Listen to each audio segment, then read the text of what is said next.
Assalamualaikum warahmatullahi wabarakatuh. Assalamualaikum. Alhamdulillahirabbil alamin wa bihi nasta'inu ala umuri dunya waddin. Wassalatu wassalamu ala asrofil anbiya'i wal mursalin sayyidina Muhammadin wa ala alihi washabihi ajmain, amma ba'd. Yang saya hormati rekan-rekan kru NTV serta jajarannya yang bertugas pada hari ini. Yang saya hormati kepada pengurus cabang Gerakan Pemuda Ansor Banyuwangi. Yang saya hormati seluruh pengurus MDS Rijalul Ansor, pengurus cabang Banyuwangi. Dan tak ketinggalan pula narasumber kita pada hari ini, yaitu Gus Fauzi, yang saya takdimi, yang saya hormati. Puji syukur hadirat Allah Subhanahu wa taala yang mana kita telah diberikan rahmat serta inayahnya sehingga kita pada hari ini masih bisa bertemu kembali di acara Qalbun Salim dengan sehat walafiat. Salawat serta salam kami haturkan kepada junjungan kita Nabi Muhammad, Nabi besar, Nabi agung, Nabi Muhammad sallallahu alaihi wasallam yang kita nantikan besok syafaatnya di yaumil qiyamah. Pemirsa NTV dimanapun Anda berada, saya Ahmad Yuslifar Yunus. Di sini saya sebagai host di acara Qalbun Salim. Tentunya saya di sini bukan hanya sendirian. Di sini saya ditemani oleh dai-dai muda Banyuwangi, yaitu asalnya dari MDS Rijalul Ansor Banyuwangi. Ini salah satu dai di MDS Rijalul Ansor Banyuwangi. Beliau adalah Gus Fauzi. Assalamualaikum Gus. Waalaikumsalam warahmatullahi. Pripun sehat? Alhamdulillah. Alhamdulillah sehat. Sehat. Alhamdulillah sehat Gus. Iya, alhamdulillah. Pripun jenengan? Kok selalu bahagia ini? Alhamdulillah. Nggih. Fadlu minallah. Tapi hari ini bahagia gitu. Alhamdulillah. Bahagia insyaallah. Selalu bahagia gitu. Insyaallah. Gimana pun keadaannya mesti harus bahagia gitu. Iya, harus senantiasa bersyukur. Nggih. Pemirsa NTV dimanapun Anda berada, makanan apapun yang kita makan itu tentunya bukan sembarangan yang kita makan. Maka tema pada hari ini yaitu tentang makanan yang halal. Ngoten nggih Gus? Nggih, benar. Mari kita kupas nanti ya, bagaimanakah pengertian makanan yang halal itu bagaimana, dan apa sih yang harus dimakan ya. Selain apa semuanya boleh dimakan apa enggak, mari kita tuntaskan di materi hari ini. Gus, pengertiannya makanan halal itu terus pripun tuh Gus? Pentingnya makanan halal itu pada sesuatu loh. Nggih. Pertama, betapa pentingnya makanan halal itu sampai ulama mengatakan, diantaranya Habib Abdullah bin Husain bin Thohir. Beliau mengatakan bahwasanya makanan halal itu ibarat pondasi. Jadi rumah itu kalau mau berdiri kokoh, dia kuat, maka dia harus ada pondasi. Lah makanan halal ini adalah pondasi daripada setiap ketaatan-ketaatan.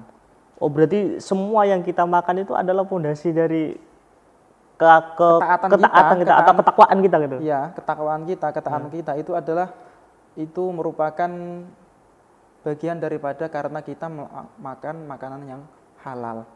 Itu. Kemudian dalam hal ini pula Habib Abdullah bin Abdul Haddad, beliau mengatakan ada 5 manfaat orang yang makan makanan halal. Ada 5 gitu. Ada 5. Di antaranya beliau mengatakan man akalal halal arba'ina yauman. Ya. Orang yang makan makanan halal selama 40 hari tidak putus, jadi tidak pernah makan haram, 40 hari halal terus yang dimakan. Maka dia akan diberikan 5 hal. Yang pertama yaitu istanarot qalbuhu. Hatinya akan bercahaya. Oh gitu ya. Ya. Orang yang makan makanan halal itu dia karena hatinya bercahaya, maka anggota tubuhnya ini dijaga dari maksiat. Matanya dijaga dari melihat yang haram, telinganya dijaga dari mendengar yang haram, tangannya dijaga dari kejailan-kejailan, kakinya tidak jalan ke tempat maksiat. Seluruh tubuhnya ini dijaga oleh Allah. Berkahnya karena dia makan perkara halal. Karena halal tadi. Nggih. Leres. Jadi itu perlu makanan halal itu luar biasa pengaruhnya dalam setiap hal perilaku kita ini. Nah, ngoten. Kemudian yang kedua, jarot mana biul hikmah ala lisani. Jadi orang yang makan makanan halal itu akan senantiasa keluar dari lisannya itu adalah hikmah-hikmah, ilmu, hikmah, solusi. Itu seperti itu. Jadi orang-orang yang senantiasa melanggengkan makanan halal, niku yang disampaikan itu ilmu. Yang disampaikan itu memotivasi orang untuk takwa. Yang disampaikan itu hal-hal yang manfaat, barokah. Jadi tidak ada orang yang makan makanan halal omongannya tidak berfaedah, omongannya ngelantur, omongannya tidak jelas, tidak mungkin itu. Nah, ini ada orang makan halal kan pondasinya sudah jelas tadi ya. Enggak. Nah, ini pondasinya sudah jelas. Jadi senantiasa keluar. Kemudian yang berikutnya yaitu dia akan diberikan anugerah berupa zuhud di dunia. Orang yang makan makanan halal itu dia akan zuhud. Ketika dia punya, dia kaya, maka akan diberikan zuhud. Ketika dia ditakdirkan tidak punya, maka dia akan qanaah. Zuhud itu apa? Zuhud itu walaupun dia memiliki sesuatu, dia kaya, dia punya, orang yang punya, tapi dunia tidak sampai masuk ke hatinya. Jadi dunia itu tidak sampai membuat dia lalai, bangga-bangga, tidak. Tapi dia itu punya segala sesuatunya. Nah, jadi punya rumah mewah, punya kendaraan mewah, punya sesuatu mewah, tapi tidak sampai masuk ke hatinya. Nah gitu. Nah itu dia zuhud. Ada orang itu walaupun miskin tidak zuhud ada. Jadi orang itu miskin, tidak punya, ya kadang tidak punya, katakan tidak punya rumah mewah, tidak punya kendaraan dan seterusnya, tidak punya uang dan seterusnya. Miskin tapi dia tidak zuhud ada. Dia miskin tapi yang dipikirkan duit saja, uang itu berarti tidak zuhud. Jadi zuhud itu bukan berarti saklek mutlak. Zuhud itu orang tidak punya. Kalau orang kaya itu tidak zuhud, tidak. Orang kaya bisa zuhud, bahkan di sisi lain dia derajatnya tinggi di sisi Allah ketika dia kayanya itu berserta zuhud. Nah, orang miskin pun bisa dia tidak zuhud karena memikirkan sesuatu dunia. Nah, orang yang makan makanan halal itu dia akan diberikan, hatinya itu diberikan zuhud, anugerah zuhud. Dia akan, ketika dia tidak punya, dia akan qanaah.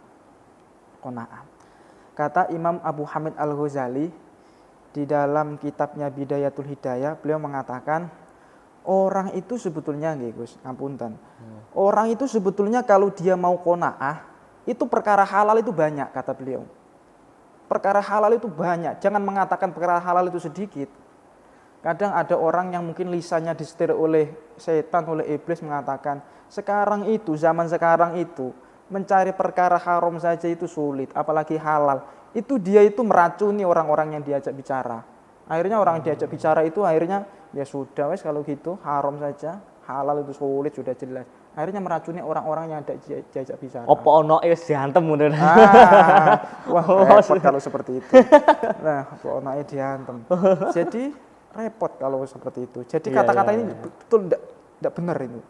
Dia lisannya disetir oleh setan sehingga mempengaruhi banyak orang. Sebetulnya kalau menurut beliau perkara halal itu rezeki dari Allah itu banyak. Kita kalau mau ikhtiar, mau berdoa, ya mau berusaha, itu akan diberikan rezeki oleh Allah. Siap. Pokoknya senantiasa merasa cukup. Qanaah itu merasa cukup.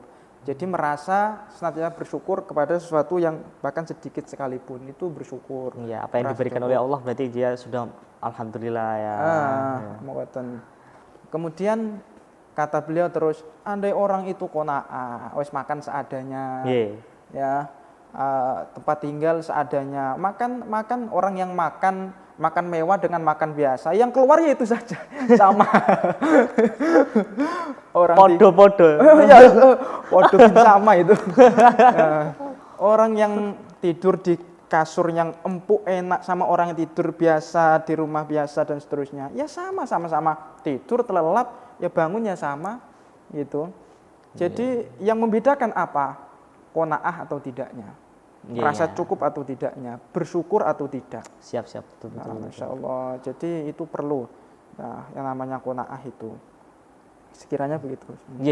Jadi semuanya itu ada 5 itu dari sumbernya makanan gitu. Makanan. Ya. Makanan. Tapi Gus, setelah kita makan, kan kita biasanya sudah bentuk masakan gitu ya.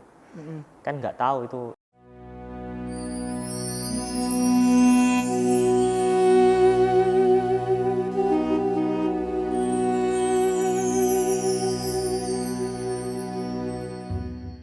Pemirsa NTV dimanapun Anda berada, masih bersama saya dengan Yuslifa, masih di acara Kumpul Salim pada hari ini. Kita masih berbincang-bincang tentang makanan halal dan haram gitu guys. Ya, sebenarnya yang saya katakan tadi guys, setelah kita makan kan kita nggak tahu itu makanan itu asalnya itu haram atau mboten gitu guys. Nah, setelah kita makan baru tahu itu bahwasanya makanan ini makanan subhat, nggak tahu makanan haram nggak gitu. Itu gimana nanti kita menangani ini? Caranya gitu, cara untuk apa diludahin gimana gitu. Ini saya buka satu kisah Gus. Jadi ada kiai. Beliau itu kiai di situ itu sangat ditokohkan di masyarakat. Ngoten. Sehingga semua orang non muslim sekalipun percaya dengan kiai ini, diundang ke rumahnya. Ya dikira itu adalah makanan halal gitu ya. Nyuguhi kiai masa makan haram gitu. Akhirnya beliau makan dan seterusnya. Akhirnya orang non muslim ini niat mau mencurangi atau niat menguji lah ke kiainya itu, niat jahil lah gitu. Akhirnya beliau itu disuguhi makanan babi, bab 1. Katanya beliau dimakan sudah enak, setelah makan enak, beliau langsung setelah itu bilang, yang tuan rumahnya ini yang non muslim bilang, kiai jenengan tahu enggak itu makanan apa? Ya tahu, ini sapi ya. Ini makanan enak soalnya. Enggak kiai, itu babi. Katanya kiainya, alhamdulillah. Kenapa kok alhamdulillah kiai? Ya karena saya tidak tahu, maka tidak tahu itu menjadi uzur bahwasanya makan yang saya makan itu adalah yang semula itu adalah haram bisa menjadi halal, sehingga saya bisa merasakan sekalipun makanan haram. Nah, makanan haram sekalipun saya bisa merasakan. Nah, sehingga nanti bisa saya jadikan ranah ijtihad, ranah saya itu meneliti betapa kenapa kok sebab makanan haram itu. Sehingga saya bisa merasakan, jadi lebih sempurna saya berijtihad. Nah, jadi seperti itu. Nah, kalau umpamanya betul-betul tidak tahu, main ke rumah teman. Ya, katakan ke rumah teman. Kemudian setelah di rumah teman itu ternyata temannya jahil. Padahal sebetulnya kita sudah menduga ini tidak mungkin saya disuguhi makanan yang haram ini dimakan. Ya sudah, berarti tinggal kita istighfar kepada Allah. Kita tidak tahu kelemahan kita sebagai manusia, tidak bisa meneliti dan seterusnya. Nah, jadi itu bisa menjadi halal dengan cara taubat dan istighfar gitu. Nah, kecuali kalau kita tahu kemudian pengen penasaran coba-coba, itu keliru kalau itu. Tapi guys, kalau gitu kan sudah tahu kan. Bahasanya bentuk makanan yang halal itu kados pripun sih guys. Ini sebetulnya tadi guys ada terusannya lagi nih. Ini saya teruskan dulu. Jadi ini ulama mengajarkan kepada kita tidak usah kita itu terlalu mendetail sampai ke ujung-ujungnya diteliti gitu. Itu tidak perlu. Seperti umpamanya ada orang beli ke kita, orangnya sudah penampilannya baik kan. Ini tanya kepada kita, kamu dapat dari mana uang ini? Biasanya kan orang-orang dari paman, coba telepon dulu ke paman kamu. Coba dari mana pamannya, telepon dari ke orangnya sebelumnya, telepon lagi, tidak usah gitu. Berarti kan biasanya kan pemirsa itu bilang kayak gini. Wah, ini halal apa haram ini kayak gitu kan Gus. Nah, kan dari bentuk makanan kan bisa menjadi halal atau haram gitu kan. Nah, sedangkan kita kan nggak tahu. Ya kalau saya sih los-los saja gitu kan. Kan sudah pokoknya kalau itu bahan dasarnya haram ya sudah haram gitu kan ya. Nah, terus yang saya tanyakan ketika nanti sebuah makanan ini adalah makanan yang asalnya itu nggak jelas. Gitu loh. Sebenarnya kan makanan apa ya? Makanan nggak jelas itu apa termasuk halal apa haram gitu? Ya. Ngoten. Innal halal bayyinun wal haram bayyinun Ya. wa ma bainahuma mustabihat. Nah, Nah, jadi halal itu jelas, haram itu jelas, di antara keduanya abu-abu, 50% halal, 50% 50%, ya, itu. haram, itu namanya syubhat. iya makanan. Nah, syubhat itu abu-abu. Itu Jadi apa? tidak jelas halal, tidak jelas haram. Itu ulama menjauhi seperti itu. Tetap Menjauhi ya? dijauhi. Tetap dijauhi ya? Tetap dijauhi. Hmm. Jadi contohnya umpamanya ya ada di situ itu orang katakan mengembala kambing gitu ya. Ya. Kambingnya ternyata digembala di perbatasan tanahnya orang dengan tanahnya dia. Ternyata kambingnya ini makan makanan punya rumput saya apa punya orang. Nah, Oke, gitu oke. itu. Nah, atau dia umpamanya dia katakan umpamanya suaminya tahu ada seorang punya suami tahu. Nah, dia istrinya tahu suami ini katakannya habis judi. Dia dikasih uang 500. Dia sendiri punya pegangan 500. Kecampur ini. Nah, ini bisa syubhat. Gak jelas ya? Tidak jelas. Itu dijauhi oleh ulama. Berarti Jadi, nggak boleh kita memakannya. iya, kalau lebih hati-hati jangan. Oh jangan ya. Itu ada kisah seperti ini, Gus. Berkaitan dengan dana yang Hibah. syubhat itu. Oh dan nggak jelas itu. Ya, tidak jelas. Gini, dulu ada seorang wali, Mm-mm. ada orang itu sowan ke wali tersebut. Iya. Sowan, silaturahim. Kemudian ternyata setelah sowan ke rumahnya beliau itu ada seorang pemuda, ya, dia ketemu pemuda ini. Pemuda ini dia berlagak congkak, sombong, jadi disapa ndak nyapa, jadi ditanya ndak jelas dan seterusnya. Jadi dia sombong lah intinya, seperti itu. Akhirnya setelah lama kemudian beliau nunggu wali beliau ini tanya ke orang lain, di mana beliau lagi keluar. Setelah keluar wali ini datang, kemudian berkata, kalau nggak ada hajat datang panjenengan, saya punya hajat ke panjenengan. Kemudian saya mau tanya, itu tadi yang tadi siapa itu? Itu anak saya yang nakal itu tadi nakal.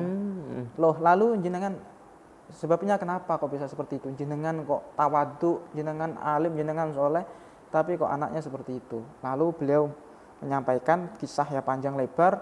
Pada intinya beliau berkata, dulu di daerahku ini itu terjadi paceklik. Jadi sulit makanan, ya, sulit hal-hal konsumsi terusnya. Akhirnya dengan kesulitan itu pemerintah pasok lah. Dapat pasokan makanan subsidi dari pemerintah, semuanya dapat. Orang semuanya di sini dapat semua, termasuk saya dapat. Kemudian setelah dapat itu akhirnya lah saya setelah makan makanan itu malam harinya saya ngumpuli istri saya. Setelah ngumpuli istri saya hamil, itulah jadi anaknya. Lah, subsidi dari pemerintah berarti seperti itu. Gini, subsidi dari pemerintah itu dikatakan halal, ya belum tentu. Karena kenapa?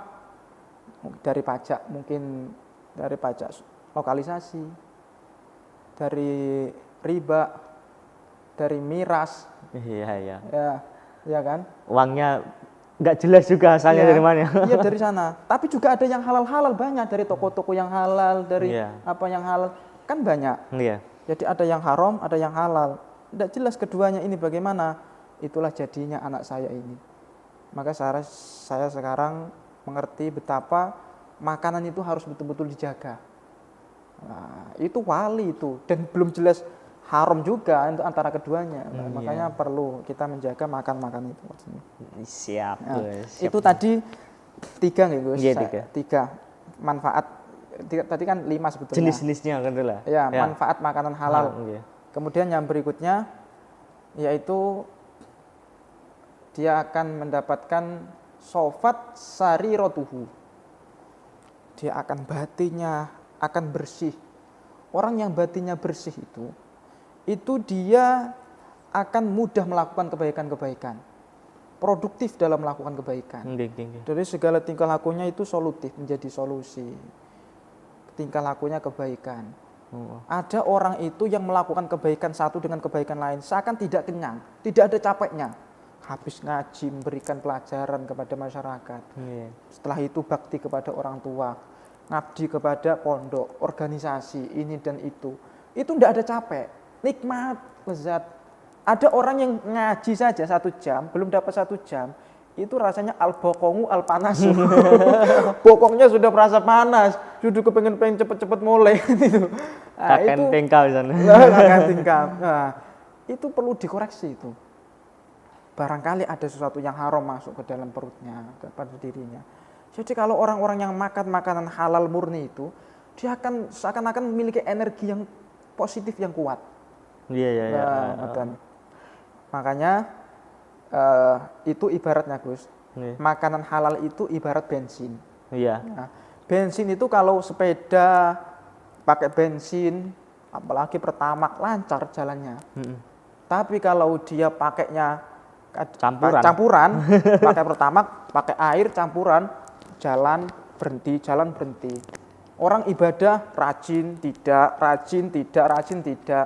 itu biasanya campuran, syubhat. Ya. Tapi kalau tidak jalan sama sekali, haram berarti. Dibuat jalan sebentar pun tidak bisa. Dia dibuat ibadah itu tidak bisa. Berat sekali. Berarti dia makan makanan haram. Siap. Gus. Habis ini kita lebih kupas lagi tentang makanan halal dan haramnya.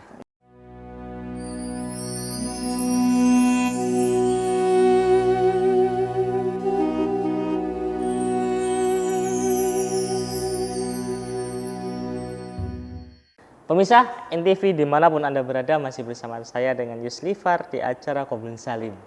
Hari ini saya masih bersama dengan Gus Fauzi, lagi berbincang-bincang atau mengkupas tentang makanan yang halal, pentingnya makanan halal gitu guys. Ternyata makanan halal itu penting bagi seluruh umat.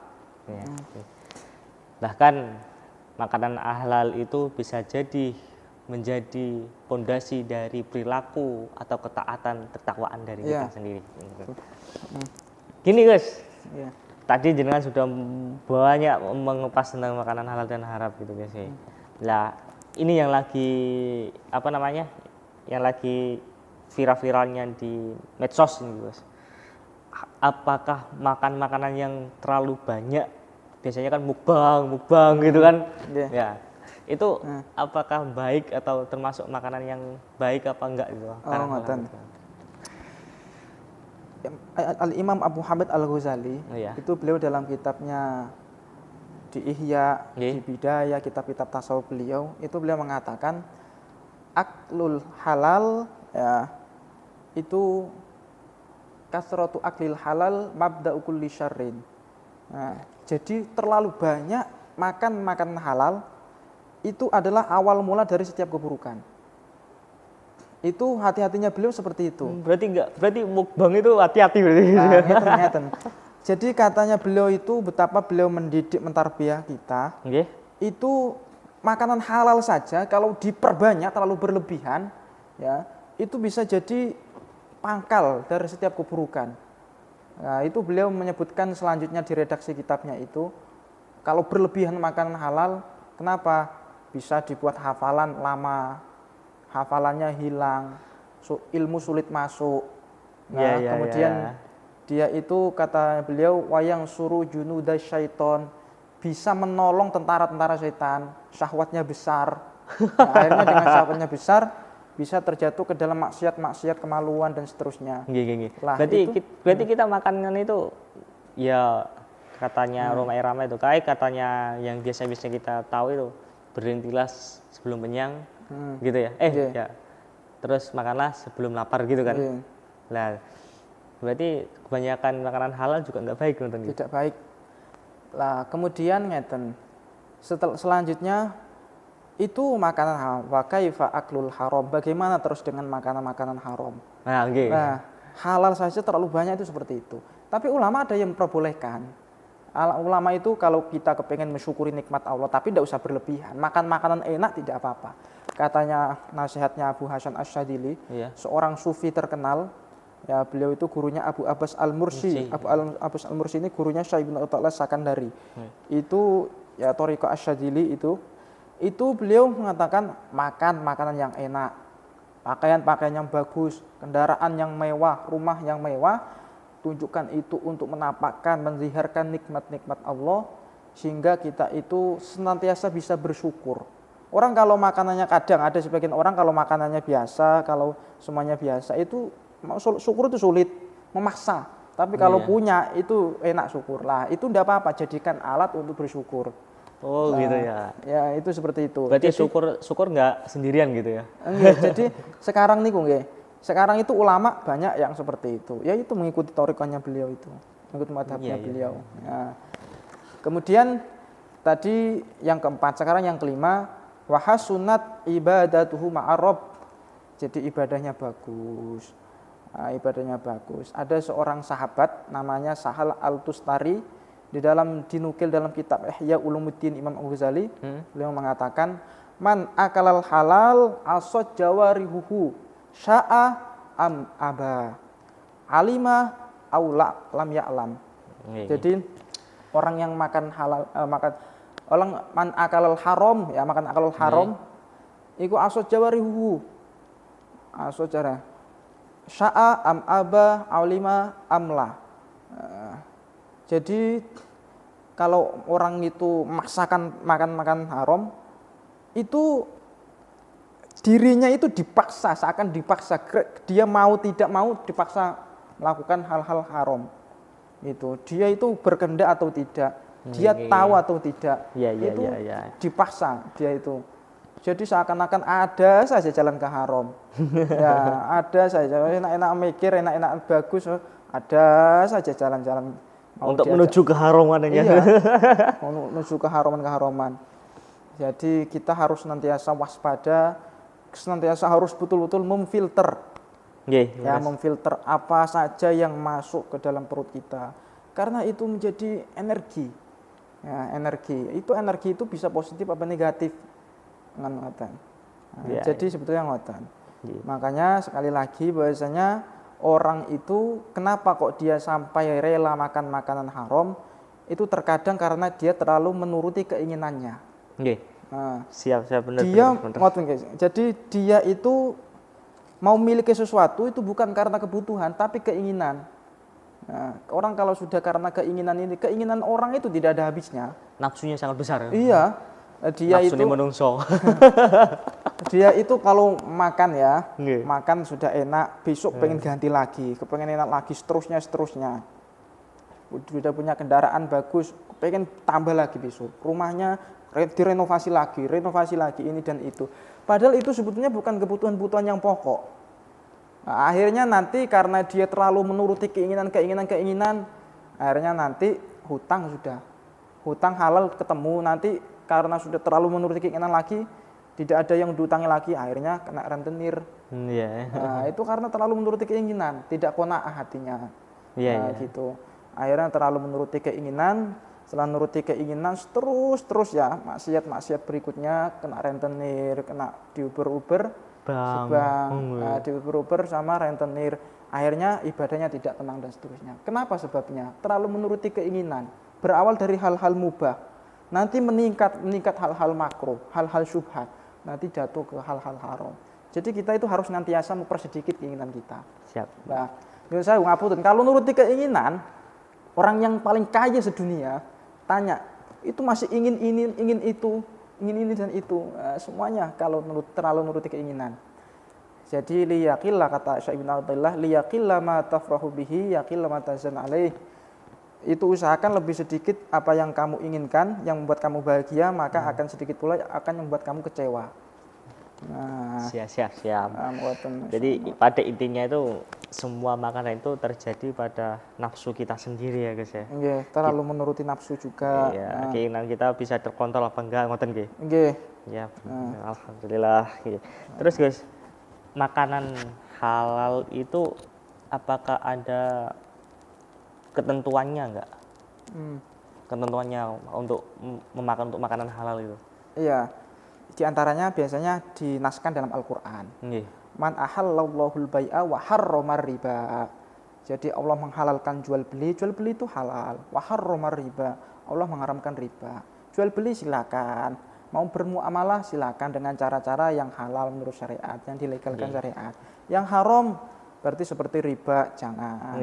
Nah, memperoleh harta seperti caranya juga, ya, merebut harta orang lain dan seterusnya. Nah, gitu jangan.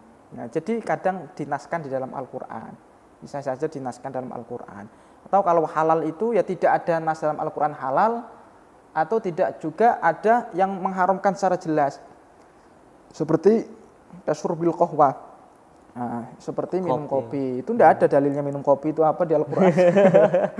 Tapi ya tidak ada larangan juga, itu halal. Ini namanya alat lil wasail hukmul maqasid. Alat itu bisa hukumnya tergantung tujuannya. Tujuannya ngopi apa?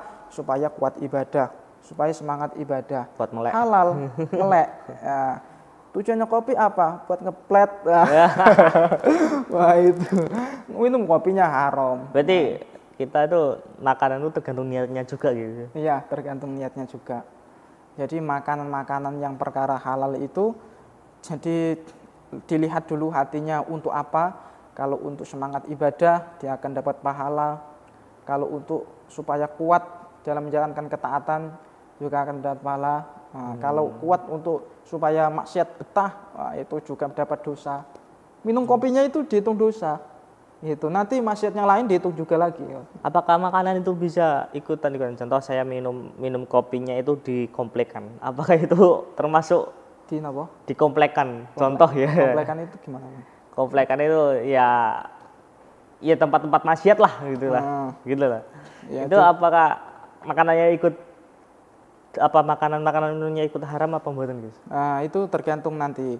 Jadi kan katanya tergantung dari niatnya gitu kan, ya, bisa saja masuk ke syubhat itu tadi ranahnya. Oh gitu. Iya, karena memang dari sumber kadang yang diperoleh dari kru di situ atau petugas di situ itu kadang menunjukkan hal-hal yang haram, itu bisa masuk ke ranah sana.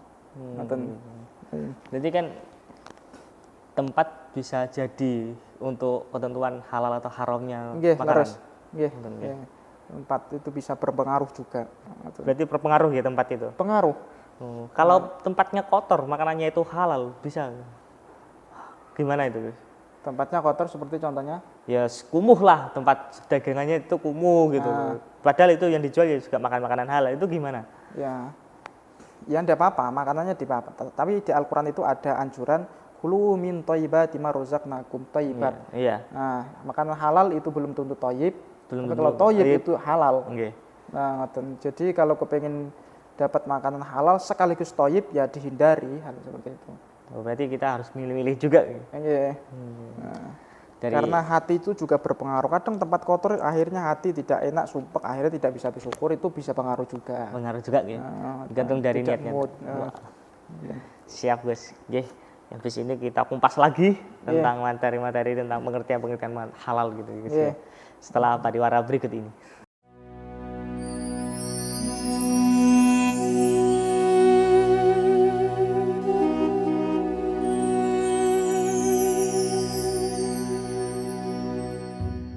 Pemirsa NTV dimanapun Anda berada, masih bersama saya dengan Yusrifar di acara Qalbun Salim.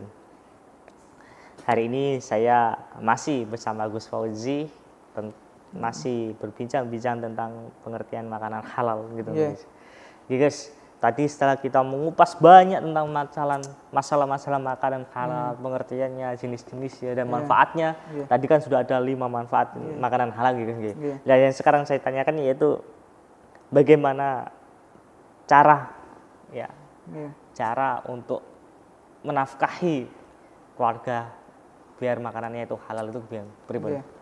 Pertama kita harus tahu, Gus. Ya, jadi dawuh-dawuhnya Kanjeng Nabi diantaranya orang yang menafkahi keluarga dengan makanan, bekerja dengan pekerjaan halal menafkahi keluarga dengan makan halal tersebut, kana fi darajati syuhada. Dia akan menempati kedudukan para syahid, orang yang syahid fisabilillah.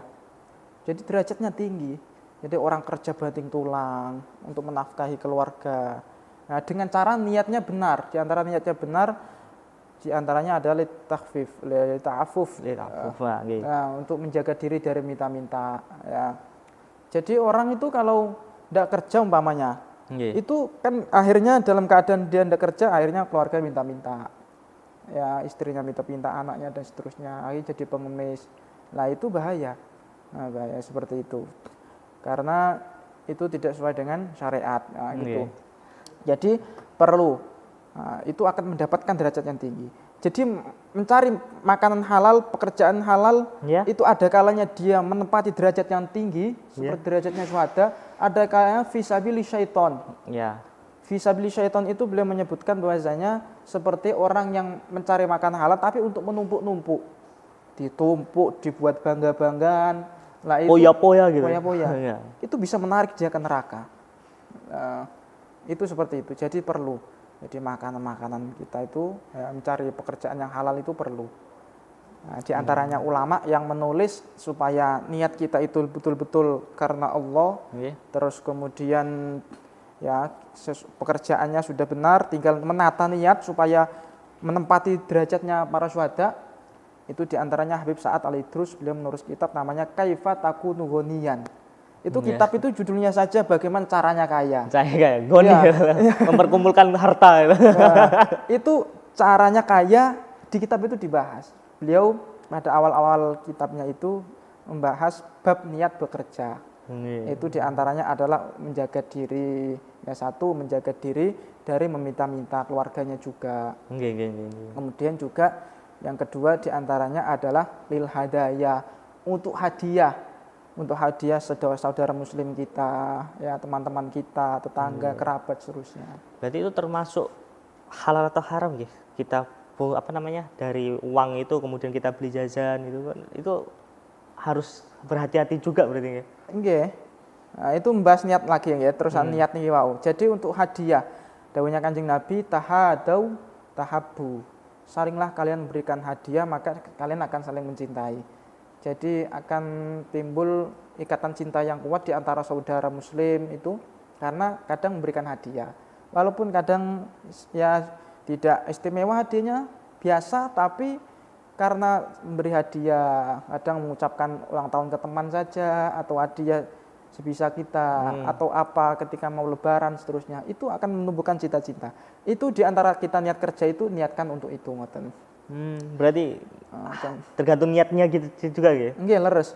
Kemudian juga li'izzatil Islam, untuk kemuliaan Islam, menyumbang pondok pesantren. Kemudian untuk madrasah diniyah. Ya, untuk perjuangan ya katakan umpamanya untuk perkara-perkara membangun mentarbiyah ya generasi-generasi berikutnya, itu kan butuh dana. Itu perlu seperti itu. Jadi di antara niatnya lagi lah seperti umpamanya ya untuk mencari mengikuti ittiba Nabi. Kanjeng Nabi bekerja mencari makanan-makanan halal. Jadi niat-niat itu banyak. Beliau menuliskan di Kitabun Niyat dan kitab Kaifa Takunu Ghaniyan itu beliau menulis cara-cara bekerja yang halal beserta niat-niatnya.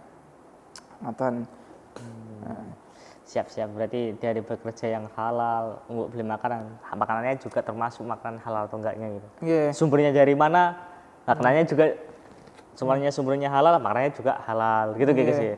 Apa niat kita untuk enggak baik, maka makanannya juga ikut enggak baik gitu guys. Leres. Ya, guys, yang terakhir yaitu rangkumannya atau jenengan beri wawasan tentang pengertian makanan halal mulai dari awal tadi sampai akhir ini, guys. Jadi mencari ilmu bab halal haram makanan ini itu wajib. Seperti halnya sholat kasolawatil khamsi kata Imam Ghazali. Seperti halnya sholat 5 waktu. Orang yang tidak pernah mengaji bab halal haram makanan, dia dosa. Benar, guys. Nanti ketika terjerumus dosa ada hitungannya lagi dosanya. Jadi gitu. Jadi kita perlu mengaji dan mengkaji satu bab yang berkaitan dengan halal haramnya makanan. Ya supaya halal kita bisa meraihnya, haram bisa menjauhinya. Leres. Kemudian yang perlu lagi adalah di antaranya pendapat Imam Ghazali, beliau mengatakan orang yang makan ibadah tapi di sisi lain dia makan makanan haram itu kalbina ala sirjin, seperti membangun bangunan di atas tempat sampah, kotoran-kotoran. bangunan itu akan kuat dengan cara pondasinya kuat. Tanahnya kuat, pondasinya kuat, itu bangunan akan bisa berdiri kuat, megah, kokoh. Tapi kalau di situ itu pondasinya sampah, kotoran-kotoran, tidak akan berdiri. Jadi orang yang makan makanan haram itu dia ibadahnya tidak diterima, ya, sholatnya tidak diterima, doanya tidak dikabulkan. Kecuali dianya taubat sih. Kecuali dianya taubat. Bersino sih gitu sadar-sadar. Jadi orang mencari haram itu serba salah. Iya. Mau dimakan itu ibadahnya tidak terima, doanya ditolak. Ya. Nanti mau disimpan itu ya bumerang bagi dia karena dia akan mendapatkan lebih baik baginya api neraka baginya. Itu yang makanan haram ya, apalagi kita menjual makanan yang haram atau gimana gitu ya. Kalau menjual makanan haram sudah double dosanya itu. Larinya i'anah halal ma'asi. Tolong dalam kemaksiatan. Setan semakin senang-senang gitu. Iya. Jadi itu ya ulama-ulama itu betul-betul menjaga. Ya, betul-betul menjaga apa yang dia makan, apalagi sampai diberikan istri, anaknya. Iya, benar, itu. Nah, kadang ada anak mungkin nakal, di pondok dah kerasan, ilmu sulit masuk. Periksa dulu makanan yang kita berikan kepada anak-anak kita. Siap. Nah, jangan salahkan anaknya bebeli yang bisa-bisa. Jangkrik. Ya Allah, jangan seperti itu.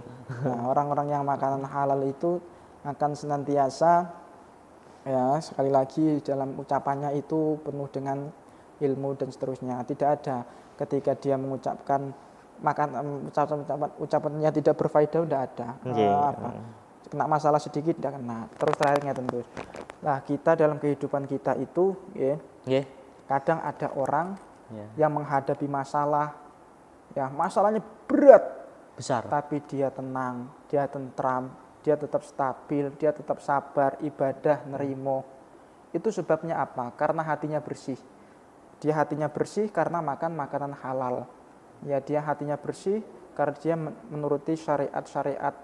Nah, tapi ada orang itu masalahnya biasa. Bahkan tergolong ringan, tapi dia itu seakan-akan sudah tidak kuat, saya tidak kuat lagi hidup, sudah putus asa. Itu sebabnya kenapa? Karena hatinya mungkin bermasalah, hati kita mungkin yang bermasalah. Nah, hati kita bermasalah itu perlu kita koreksi.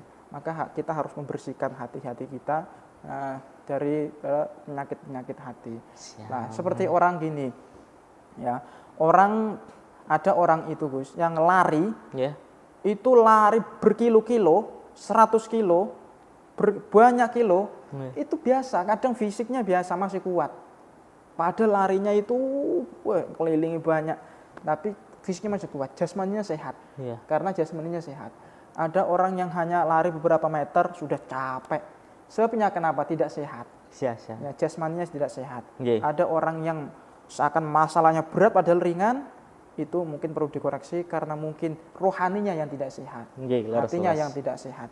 Ada orang yang kena masalah besar tapi tetap kuat, tegar, itu kenapa? Rohaninya sehat. Maka tugas kita adalah untuk mensehatkan rohani kita, hati kita dari hal-hal yang tidak baik. Gitu. Allahu a'lam. Siap. Matur nuwun Gus, pemaparannya atau mengupas tuntas tentang materi halal di pada hari ini. Berhubung kita terbatasnya waktu Gus, nanti kita lanjutkan lagi di sesi-sesi berikutnya, di pertemuan berikutnya. Insyaallah. Jadi pemirsa NTV dimanapun Anda berada, dari pengertian tersebut, dari kita pengertian makanan halal, bahasanya makanan halal itu adalah pondasi. Pondasi bagi kita sendiri, bagi tubuh kita sendiri, bagi ketakwaan kita sendiri, ketawaduan kita sendiri, perilaku kita sendiri itu berasal dari makanan. Maka dari itu hati-hati, jangan sembarang kita makan. Pokoknya ono makanan kita plok jangan. Kita harus hati-hati, kita harus ada tawaduknya lah pada makanannya, perilakunya. Gitu. Pemirsa NTV dimanapun Anda berada. Saya Ahmad Yusrifar Yunus dan Gus Fauzi pamit undur diri. Apabila ada salah kata maupun perbuatan atau menyinggung perasaan panjenengan semua, saya dan Gus Fauzi mohon maaf yang sebesar-besarnya. Sikum wa nafsi bitaqallah wallahu wafiq ila aqwamit thoriq. Assalamualaikum warahmatullahi wabarakatuh. Waalaikumsalam warahmatullahi wabarakatuh.